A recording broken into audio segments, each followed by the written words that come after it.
Nasib Munarman terlunta menunggu diadili kasus terorisme, dikutip dari Berita 1. Sebelum kita lanjut, jangan lupa subscribe dan nyalakan loncengnya agar Anda menjadi yang pertama mendapatkan informasi dari jurnal terupdate. Ex-Sekretaris Umum atau Sekum Front Pembela Islam atau FPI, Munarman, hingga saat ini masih belum diseret ke pengadilan usai ditangkap oleh Detasmen Khusus 88 Anti Teror Polri pada 27 April 2021 lalu. Penyidik masih bolak-balik memperbaiki berkas perkara tersebut ke Kejaksaan. Hingga Rabu 1 September, berkas perkara itu masih belum dinyatakan lengkap alias P21 oleh Jaksa Penuntut Umum atau JPU. Terakhir, polisi baru mengirimkan kembali berkas perkara itu pada 16 Agustus lalu. Ia sudah dikirimkan berkas Mumun tanggal 16 Agustus 2021 lalu, kata Kepala Bagian Penerangan Umum atau Kabag Penum Polri, Kombes Ahmad Ramadan saat dikonfirmasi pada Selasa 31 Agustus 2021. Pengembalian berkas itu merupakan hasil tindak lanjut dari petunjuk jaksa yang sebelumnya menyatakan berkas perkara masih perlu diperbaiki atau P15 pada 24 Juni 2021.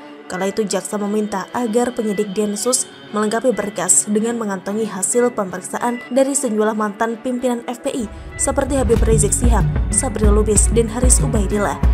Jika dirunutkan, artinya sudah 128 hari Munarman berstatus ditahan Densus atas tuduhan dugaan tindak pidana terorisme.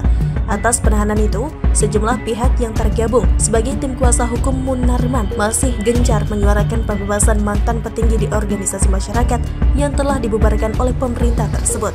Pengacara Munarman Juju Perwanto mengatakan bahwa kliennya tidak pantas untuk ditahan dan diperkarakan dalam kasus terorisme. Menurutnya, Munarman merupakan sosok yang jauh dari aksi tersebut selama ini.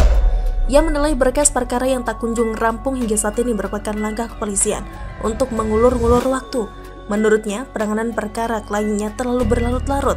Saya melihat seolah-olah Barreskrim atau pihak Polri itu mengulur waktu, menggunakan waktu yang maksimal sesuai undang-undang yang baru, begitu kan? Kata Juju kepada wartawan Rabu 1 September. Meski demikian, ia menyatakan bahwa saat ini masih akan menunggu proses hukum yang tengah berjalan kepada kliennya tersebut. Kuasa hukum juga membentuk koalisi masyarakat yang terdiri dari aktivis, ulama hingga Habib dan pengacara untuk mendukung pembebasan Mumun. Dalam pernyataan sikapnya, koalisi sahabat Munarman mengutuk keras segala bentuk kriminalisasi dan terorisasi beserta fitnah terhadap Munarman. Koalisi lantas mendesak agar aparat segera menghentikan kriminalisasi dan terorisasi serta fitnah terhadap Munarman. Koalisi yang meminta agar Mabes Polri dapat segera membebaskan Munarman dari tahanan. Terakhir, hentikan segala bentuk kriminalisasi dan terorisasi terhadap ajaran agama manapun maupun pemuka agama apapun di Indonesia. Demikian pernyataan koalisi itu. Sebagai informasi, Munarman ditangkap Densus usai diduga terkait kasus dugaan terorisme di rumahnya di wilayah Pamulang, Tangerang Selatan pada Selasa 27 April.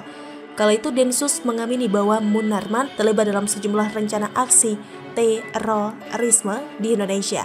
Polisi menduga Munarman telah mengikuti sumpah setia di beberapa kota seperti Makassar, Jakarta, dan Medan. Seiring berkembangnya penyidikan, Munarman berstatus sebagai tahanan sejak 7 Mei 2021 lalu. Munarman diketahui aktif di organisasi FPI sebagai Sekum dan tim hukum. Ia sempat mengawali karirnya di Yayasan Lembaga Bantuan Hukum Indonesia atau YLBHI di Palembang pada tahun 1995. Ia juga sempat menduduki koordinator Badan Pekerja Kontras. Munarman juga pernah menjadi Ketua Yayasan Lembaga Bantuan Hukum Indonesia atau YLBHI. Tenang aja, seorang pria tantang pemerintah beri 10 miliar kalau paksa vaksin, ditulis oleh Syardi dari siwar.com. Sebelum kita lanjut, jangan lupa subscribe dan nyalakan loncengnya agar Anda menjadi yang pertama mendapatkan informasi dari jurnal terupdate. Belum lama ini sebuah video beredar di mana seorang pria berpeci yang diduga kuat sebagai provokator terhadap massa unjuk rasa di Sulawesi Utara viral di media sosial. Unjuk rasa tersebut ditujukan kepada pemerintah yang mereka anggap gagal. Pria itu bertingkah seperti pemimpin unjuk rasa, di mana dia berdiri di tengah massa yang berkerumun. Dia menyampaikan pendapatnya mengenai vaksin yang diberikan oleh pemerintah dan rakyat yang berhak memilih ingin divaksinasi atau tidak.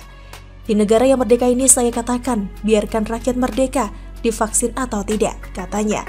Pria tersebut bahkan menantang pemerintah untuk memberikan 10 miliar rupiah kepadanya jika ingin dirinya menjalani vaksinasi. Jangan kalian paksakan, Bapak Ibu yang terhormat. Boleh kalian paksakan kami vaksin, tapi tanda tangani dulu 10 miliar rupiah kalau terjadi apa-apa setelah saya divaksin, katanya menantang. Dia mengatakan bahwa masyarakat Indonesia sebenarnya tidak mau divaksin. Perlu saya sampaikan di tempat yang terhormat ini, kalaupun banyak masyarakat mau divaksin, demi Tuhan itu bukan dorongan berpikir tentang kesehatan, katanya. Tindakan orang ini sebenarnya menyesatkan. Kalau memang tidak mau divaksin, terserah, tapi jangan menghasut orang lain untuk berpikiran sama. Banyak yang tidak mau divaksin karena terlanjur percaya dengan teori konspirasi sesat yang beredar luas. Salah satunya adalah vaksin yang mengandung magnet. Koin bisa menempel di lengan. Atau ada juga yang dengan bodohnya mengatakan orang yang divaksin bisa berubah jadi zombie. Ada yang mengatakan bahwa beberapa tahun mendatang, orang yang divaksin akan mati. Ada juga teori bodoh yang mengatakan vaksin adalah alat pemusnah manusia untuk mengurangi jumlah penduduk yang makin membludak di bumi ini.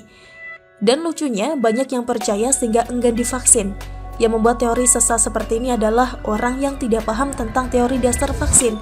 Pandemi ini sudah bisa dipastikan akan panjang dan entah sampai kapan baru berakhir. COVID-19 ini beda dengan SARS yang sempat berhasil dihentikan. COVID-19 sudah menyebar di seluruh dunia dan akan terus ada dalam waktu lama. Hanya dengan vaksinlah pandemi ini punya harapan selesai. Herd immunity syaratnya. Kalau menurut logika pria tadi, setiap orang berhak memilih vaksin atau tidak. Tapi efeknya, contoh paling nyata adalah Amerika Serikat. Baru-baru ini Amerika Serikat kembali menghadapi tsunami COVID-19. Ini dikarenakan kasus baru hampir di sana menyentuh 200.000 per hari. Hanya beberapa bulan yang lalu Amerika Serikat mengalami sekitar 10.000 kasus sehari. Kasus COVID-19 Amerika Serikat memang sedang tinggi-tingginya. Ini akibat varian Delta yang masuk ke Amerika Serikat. Secara total jumlah kasus positif corona di Amerika Serikat per 27 Agustus 2021 adalah 38.158.495 orang. Jumlah ini hampir sama dengan populasi Kanada dalam seminggu terakhir. Rata-rata pasien positif corona bertambah 153.326 orang dalam sehari. Hal ini menimbulkan masalah baru, yaitu pasokan oksigen menjadi kritis. Permintaan pasokan oksigen dan rumah sakit tidak berimbang. Banyak orang sekarat dan butuh oksigen. Ada alasan lain di balik melonjaknya kasus COVID-19 di Amerika Serikat.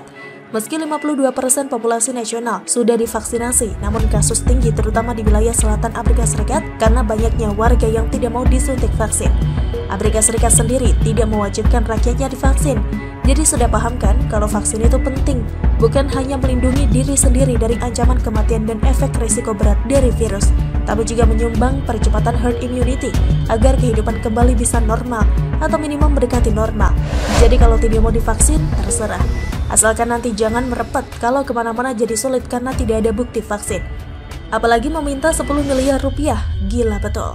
Ini serius kritik pemerintah atau memang berniat jadi kaya mendadak dan menikah lagi? Pandemi ini sudah membuat banyak orang susah.